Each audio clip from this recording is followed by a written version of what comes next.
টানা 4টা বড় আসরে ফ্লপ, আজকের ম্যাচে ব্যর্থ হলে এমন ট্যাগই সঙ্গী হতো তানজিদের। আফগানিস্তানের দারুণ শক্তিশালী বোলিং লাইনআপের বিপক্ষে কাজটা ভীষণ কঠিনও ছিল, কিন্তু তানজিদ চ্যালেঞ্জটা জিতেই আসলেন। আগের ম্যাচে প্রথম 2 ওভারে 2টো উইকেট মেইডেন খেলার বিভীষিকা মাথায় নিয়ে এই ম্যাচে বাংলাদেশকে পাওয়ার প্লেতে উড়ন্ত সূচনা এনে দিলেন।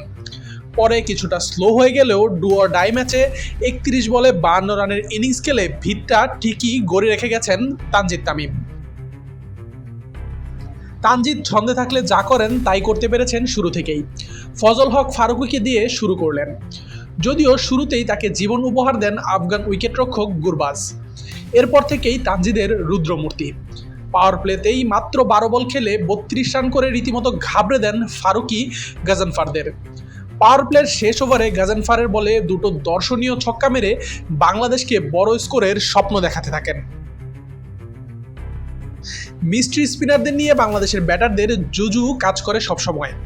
নতুন বলে ভয়ঙ্কর গজনফারের সামনে তানজিদের কাউন্টার অ্যাটাক কিছুটা এলোমেলো করে দেয় আফগানদের, যদিও পরে আউট হয়ে ফিরেছেন সেই গজনফারের বলেই, কিন্তু নিজের কাজটা ততক্ষণে ঠিকঠাক করে ফেলেছেন। 3 ছক্কা আর 4-4-এর ইনিংসটাকে ম্যাচ সিচুয়েশন আর প্রতিপক্ষের বোলিং শক্তি বিবেচনায় দারুণই বলতে হবে। ক্যারিয়ারের শুরুটা করেছিলেন বিশ্বকাপে ব্যর্থতা দিয়ে, এরপর টি-20 বিশ্বকাপটাও গেছে যাচ্ছে তাই। এবছর চ্যাম্পিয়ন্স ট্রফিতেও কিছুই করতে পারেননি। এবার আরেক বড় মঞ্চ এশিয়া কাপের শুরুর 2 ম্যাচেও মোটা দাগে ব্যর্থই ছিলেন তানজিদ।